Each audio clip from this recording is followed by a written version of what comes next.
नमस्कार, एनटिभी कोहलपुर समाचारमा स्वागत छ। म नवीन नेपाली र साङ्केतिकरणमा हुनुहुन्छ दोभासे रति बस्नेत। सद्भाव, एकता र सुदृढ सम्बन्धको पर्व अट्वारी थारू समुदायको माघी पछिको महत्त्वपूर्ण चाड हो। महाभारत र त्यसको भीम पात्रसँग जोडिएको यो पर्वको मौलिकता जोगाउन के भएको छ? आजको समाचारमा पहिरोमा भासिँदै गइरहेको सल्यानको कपुरकोट बजारको भविष्य र अफगानको तालिबानी सरकारले गरेको नयाँ घोषणा। तर सुरुमा प्रमुख समाचार। पश्चिम नेपालको तराई क्षेत्रमा थारू समुदायको अट्वारी पर्व आज धुमधामका साथ मनाइँदै थारू बस्तीमा पूजापाठ र सामूहिक नाचगानको रौनक। पहिरोका कारण सल्यानको कपुरकोट बजार नै धरापमा, जोखिममा परेका 150 बढी घर स्थानान्तरण गर्न सरकारको चासो पुगेन। हिलदुम वितरण केन्द्रले आपूर्ति बन्द गरेपछि हुम्लाका 2 गाउँपालिका 3 दिनदेखि अँध्यारोमा, प्राविधिक समस्या देखिएको वितरण केन्द्रको भनाई। अफगानिस्तानमा महिलालाई माथिल्लो तहसम्म अध्ययन गर्न दिने तालिबानी सरकारको घोषणा। इस्लामिक पोसाक भने अनिवार्य लगाउनु पर्ने। र नेपाल र बङ्गलादेश बीच दोस्रो मैत्रीपूर्ण महिला फुटबल बराबरीमा सकियो। गोल गर्ने राम्रो अवसर दुवै टिमले सदुपयोग गर्न सकेन।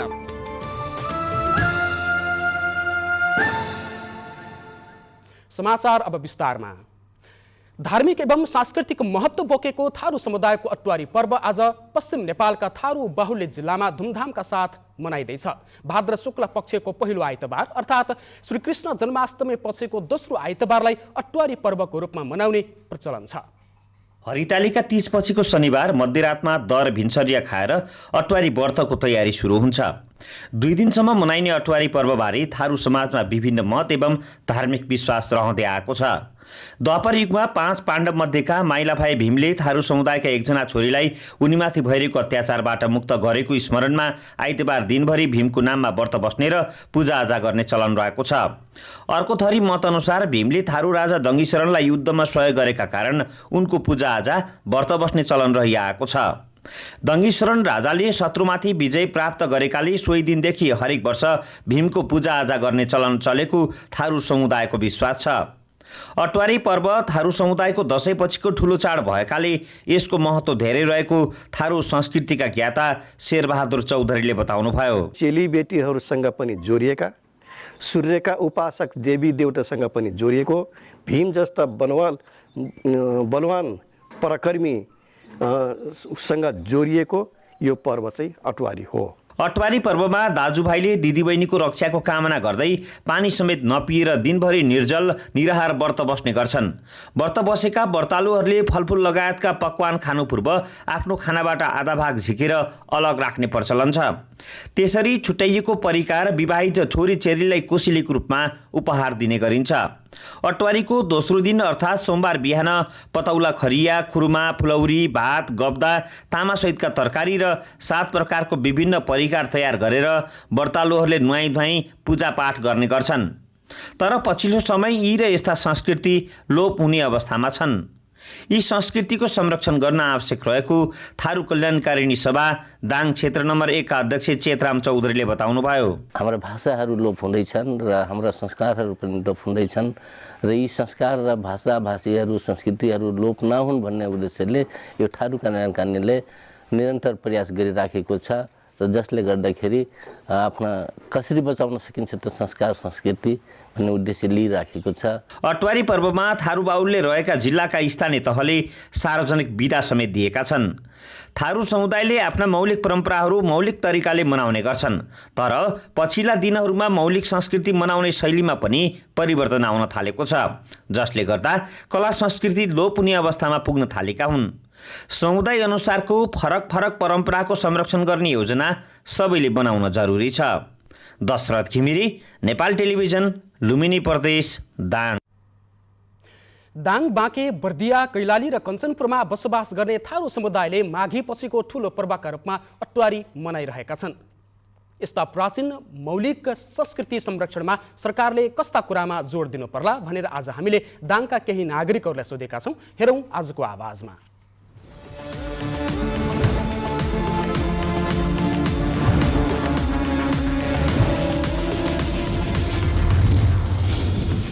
अट्वारीमा चौधरीहरूले सूर्य भगवानको पूजा गर्छन्।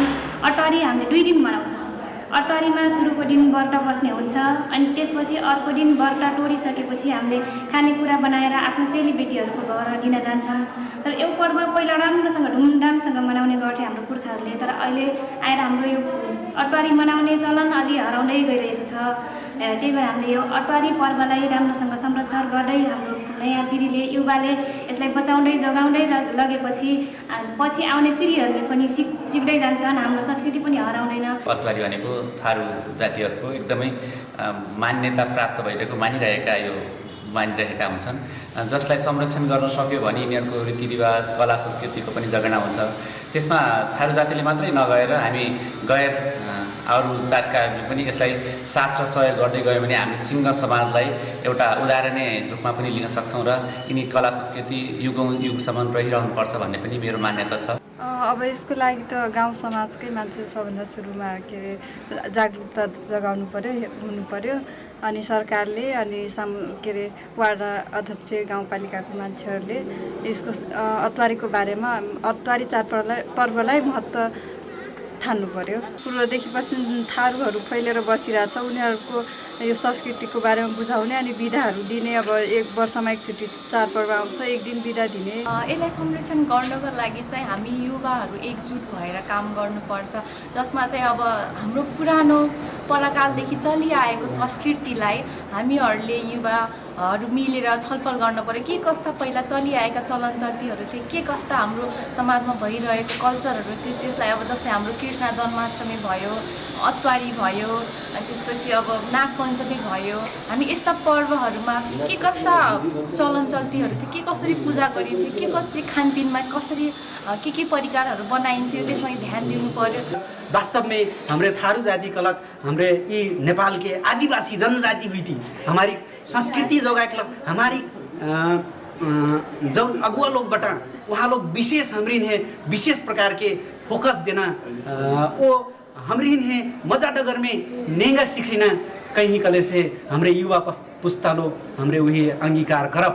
विगतमा हेर्दाखेरि यसलाई त्यति संरक्षण गर्ने संस्कृति हस्तान्तरण गर्ने कुरामा अलिकति त्यति प्राथमिकता नभएको पाइएको थियो। अब यसै वर्षदेखि यो थारू संस्कृतिलाई हस्तान्तरण गर्ने, यसलाई मनाउनुपर्छ भन्ने को लागि स्थानीय पालिकाहरूले स्थानीय सरकारहरूले पनि सार्वजनिक विदा पनि दिएको छ।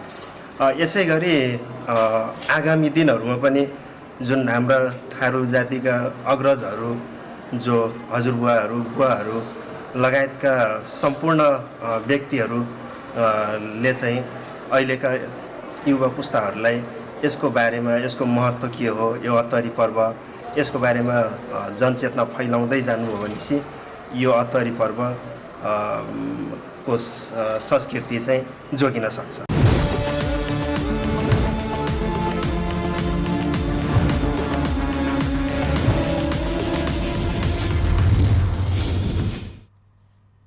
सल्यानको कपुरकोट बजार वर्षनी भासिँदै गइरहेको छ। बजारको माथि र तलबाट राप्ती राजमार्ग भासिँदै गएकाले 150 भन्दा बढी घर बग्ने र पुरिने अवस्थामा पुगेका छन्। पहिरो नियन्त्रणका लागि सरकारले 5 वर्षमा 5 करोड रुपैयाँ खर्च गरे पनि बस्ती स्थानान्तरण गर्नमा भने कसैको ध्यान जान सकेको छैन। राप्ती राजमार्गमा पर्ने कपुरकोट बजार वर्षा र हिउँदमा झर्ने पहिरोका कारण भासिँदै गएको छ।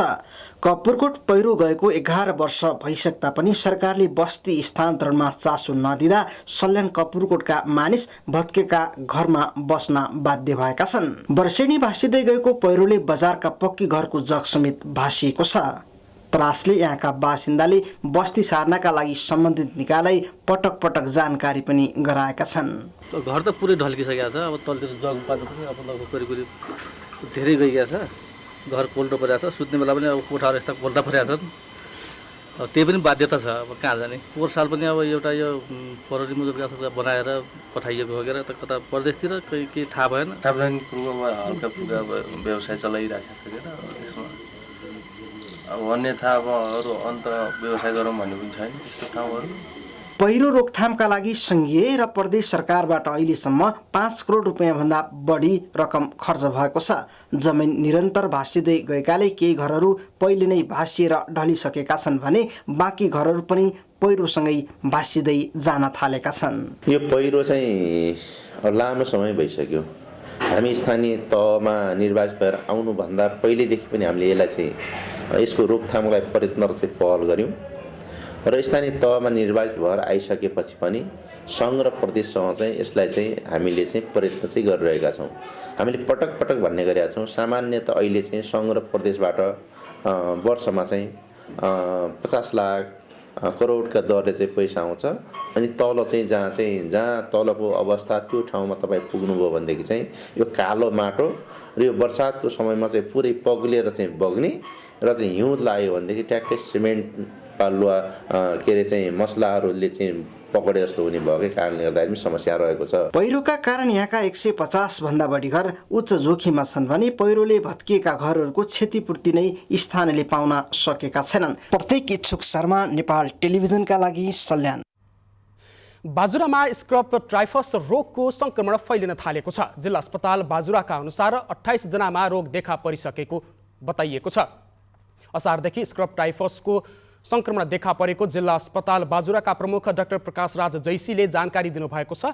स्क्रब टाइफस रोग लागेमा ज्वरो आउने, मांसपेशी दुख्ने, अत्यधिक टाउको दुख्ने, पसिना आउने, खोकी लाग्ने जस्ता लक्षण देखा पर्ने डाक्टर जैसीले बताउनुभयो। व्यक्तिगत स्वास्थ्यमा ध्यान नदिँदा यो रोगको संक्रमण बढ्ने भएकाले पुरै शरीर ढाक्ने गरी लुगा लगाउने, खुल्ला ठाउँमा शौच नगर्ने साथै यस्ता लक्षणहरू मध्ये कुनै पनि देखा परेमा तुरन्त नजिकको स्वास्थ्य संस्थामा गएर डाक्टरसँग परामर्श लिनुपर्ने चिकित्सकहरूले सुझाव दिएका छन्।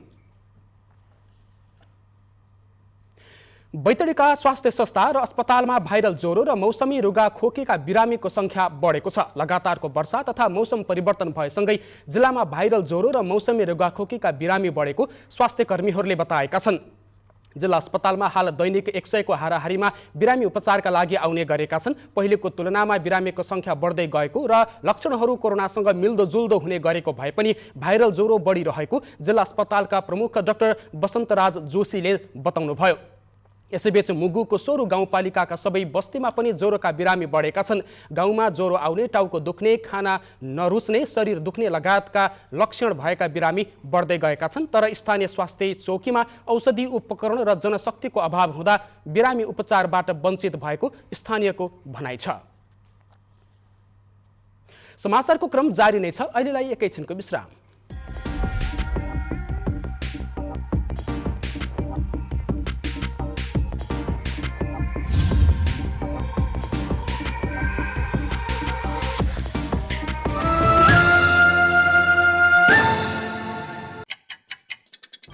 हर घड़ी, हर प्रहर, प्रत्येक गाउँ, प्रत्येक शहर, के निकट, के विकट, हरेक स्थितिमा, हरेक परिस्थितिमा नीति, विधि र प्रतिनिधिका कुरा, प्रकृति, संस्कृति र प्रविधिका कुरा, हाम्रो समाचार, तथ्य, सूचना, निष्पक्ष विचार, हाम्रो अभिभारा, तपाईको सूचनाको अधिकार।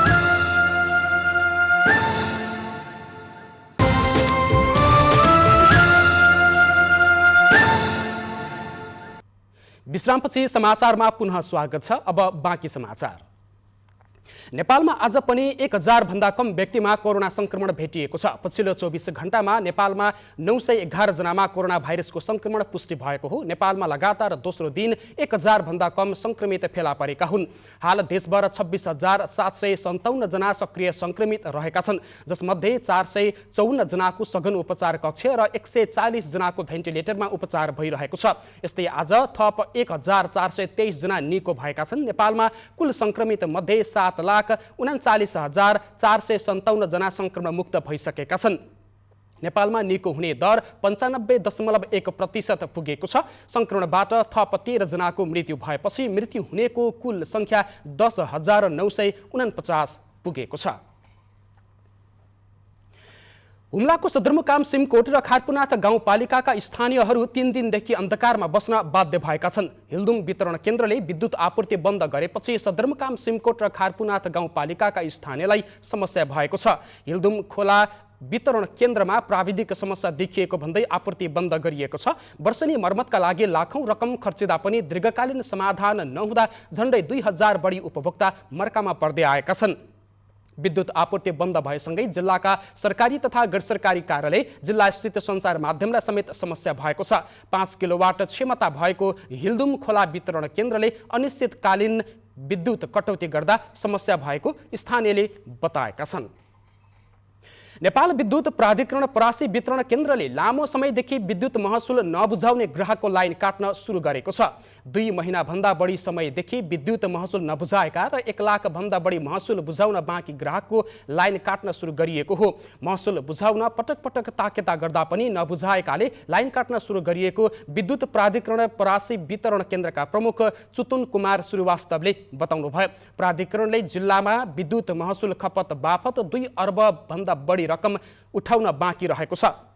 ठुला उद्योगका विषयमा केन्द्रबाट प्राप्त निर्देशन अनुसार तत्काल लाइन नकाटिने तर बाँकी ग्राहकको लाइन काट्न सुरु गरिएको प्राधिकरणले जनाएको छ। तत्काल पुरानो बक्यौता बापतको 2 करोड रुपैयाँ उठाउने गरी काम सुरु गरिएको प्रमुख श्रीवास्तवले बताउनुभयो। मुगुको खत्यार गाउँपालिकामा 2075 सालमा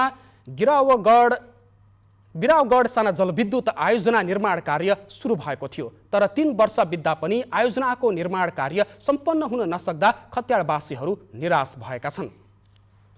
मुगु जिल्लाको खत्याड गाउँपालिकाका 11 वडाका करिब 22,000 जनसङ्ख्यालाई लक्षित गरेर 2075 सालमा निर्माण कार्य सुरु गरेको बिरावगढ साना जलविद्युत आयोजना 3 वर्ष बित्दा पनि सम्पन्न हुन नसक्दा खत्याडवासीहरू निराश हुन पुगेका छन्।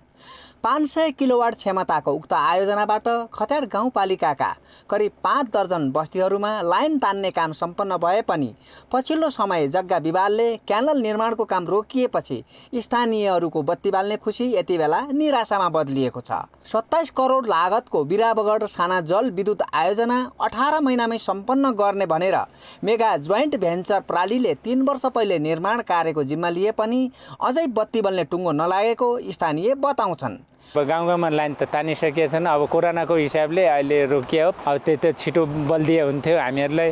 पोल र लाइन विस्तारले खत्याडका बस्तीहरू चिटिक्क देखिए पनि क्यानल निर्माणको काम अनिश्चित भएपछि स्थानीयको बिजुली बाल्ने आशा अन्यलमा परेको देखिन्छ। पाइपहरू वर्षौँदेखि खिया लागेर ठाउँ ठाउँमा थुप्रिएका छन् भने पावर हाउस निर्माणको काम समेत सुस्त गतिमा भइरहेको देखिन्छ। सुरुका दिनमा कोभिड-19 का कारण प्रभावित आयोजना 6 महिना यता जग्गा विवादले निर्माण कार्यमा ढिलाइ भएको आयोजनाका साइट इन्जिनियर अबु सैद खान बताउँछन्। क्यानलको जुन हेडरेस पाइप हामीले लिएर पावर हाउसमा जडान गर्न सोचेको थियौँ। अब त्यसमा जग्गादानीहरूले जग्गा विवाद ल्याएर 6 देखि 8 महिना जति त्यहाँ हामी पछाडि परेको। अवरुद्ध आयोजनालाई छिटो सम्पन्न गरी स्थानीयको बत्ती बाल्ने सपना पूरा गरिदिन सम्बन्धित पक्षहरूसँग खत्याडवासीहरूको अनुरोध छ। कविराज कार्की, नेपाल टेलिभिजन, कर्णाली प्रदेश, मुगु। समाचारको क्रम जारी नै छ, एकैछिनको विश्राम।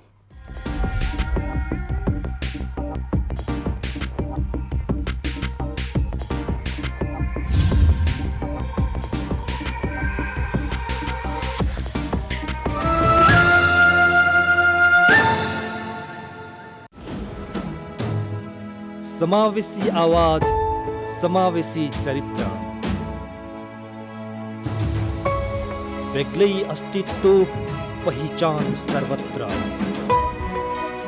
दृश्यहरूको भीडमा तपाईको दृश्य, कला, संस्कृति र प्रकृतिको शब्दचित्र।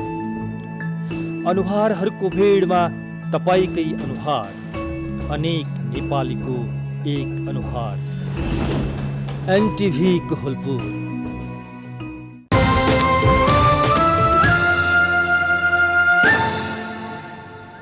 तपाईँ एनटिभी कोहलपुर हेर्दै हुनुहुन्छ। अब बाँकी समाचार।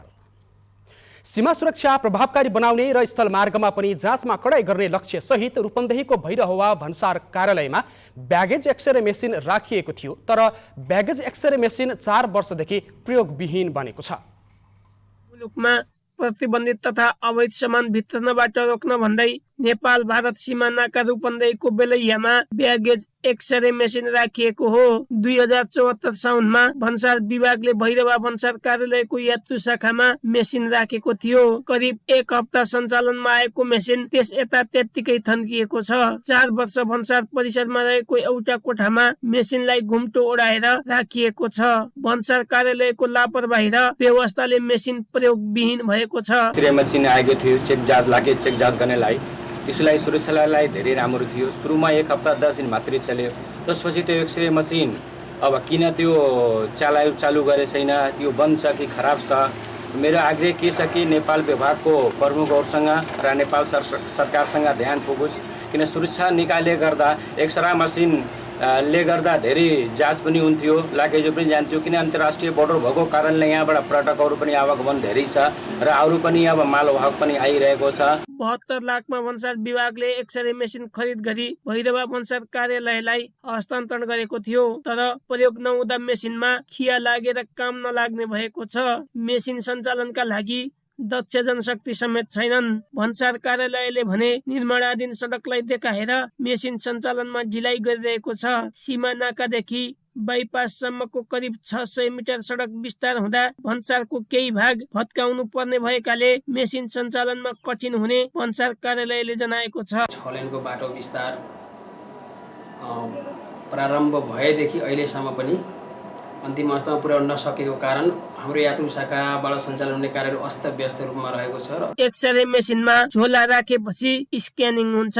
त्यसले अवैध सामान तथा मेटल र हात हतियार छ छैन पत्ता लगाउन सहज हुन्छ। तर दैनिक सयौं नेपाली तथा भारतीयहरू आउजाउ गर्ने बेलैया नाकाबाट हुन सक्ने अवैध सामान नियन्त्रणमा सहयोगी हुने मेसिन उपयोगविहीन छ, जसले गर्दा भन्सारले राजस्व पनि गुमाइरहेको छ। केशव भण्डारी, नेपाल टेलिभिजन, लुम्बिनी प्रदेश, बुटवल, रूपन्देही। अब अन्तर्राष्ट्रिय समाचार।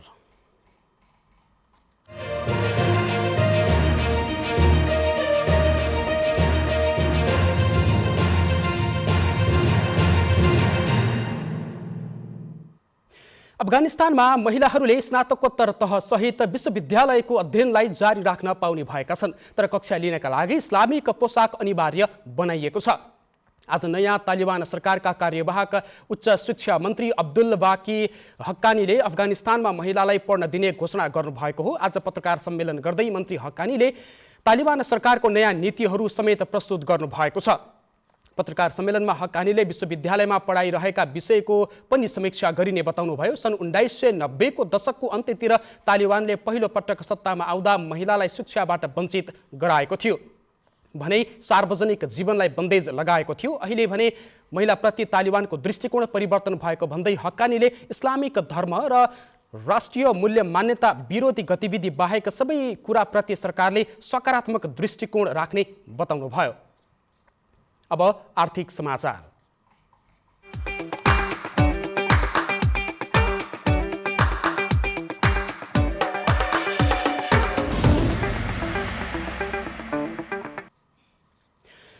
हप्ताको पहिलो दिन आज शेयर बजार कारोबार बढेको छ। म्युचुअल फन्ड बाहेक अरू सबै समूहको शेयर बढेपछि आज नेप्से 71.43 अङ्कले उकालो लागेर 2947.42 बिन्दुमा पुगेको छ। आज बैंकिङ समूहको शेयर 24 अङ्कले बढेको छ। विकास बैंक समूहको शेयर 273 अङ्कले, व्यापारको 42, जलविद्युतको 213, फाइनान्सको 114 र माइक्रो फाइनान्स समूहको शेयर 113 अङ्कले बढेको छ। आज 231 कम्पनीका 1 करोड 17 लाख किता शेयर 9 अर्ब 44 करोड रुपैयाँमा किनबेच भएको छ। अब खेलकुद समाचार।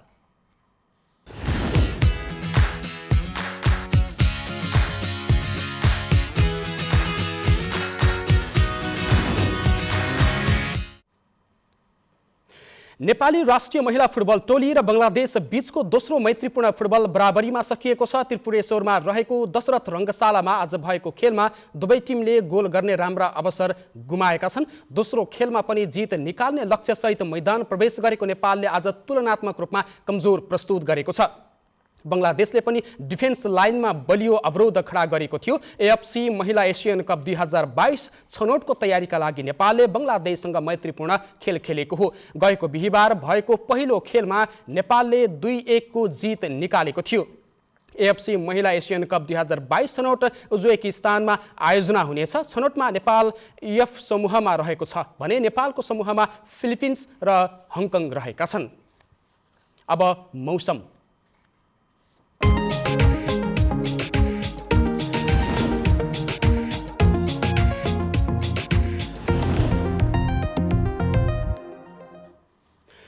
आज देशको पहाडी भूभागमा सामान्य बदली र तराई भूभागमा आंशिक बदली रह्यो। आज राति पनि देशभर आंशिकदेखि सामान्य बदली रही थोरै स्थानमा मेघगर्जन र चट्याङसहित हल्कादेखि मध्यम वर्षाको सम्भावना रहेको छ। अब मौसम सम्बन्धी थप विवरण।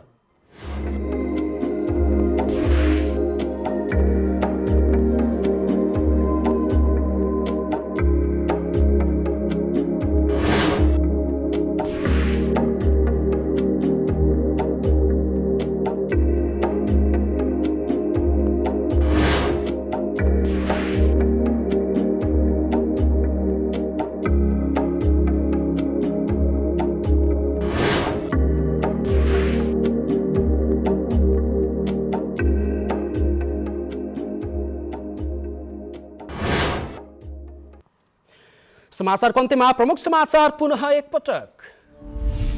पश्चिम नेपालको तराई क्षेत्रमा थारू समुदायको अटुवारी पर्व आज धुमधामका साथ मनाइँदै थारू बस्तीमा पूजापाठ र सामूहिक नाचगानको रौनक। पहिरोका कारण सल्यानको कपुरकोट बजार नै धरापमा जोखिममा परेका 150 बढी घर स्थानान्तरण गर्न सरकारको चासो पुगेन। हिलदुम वितरण केन्द्रले आपूर्ति बन्द गरेपछि हुम्लाका 2 गाउँपालिका 3 दिनदेखि अँध्यारोमा प्राविधिक समस्या देखिएको वितरण केन्द्रको भनाई। अफगानिस्तानमा महिलालाई माथिल्लो तहसम्म अध्ययन गर्न दिने तालिबानी सरकारको घोषणा। इस्लामिक पोसाक भने अनिवार्य लगाउनु पर्ने। र नेपाल र बङ्गलादेश बीच दोस्रो मैत्रीपूर्ण महिला फुटबल बराबरीमा सकियो। गोल गर्ने राम्रो अवसर दुवै टिमले सदुपयोग गर्न सकेनन्।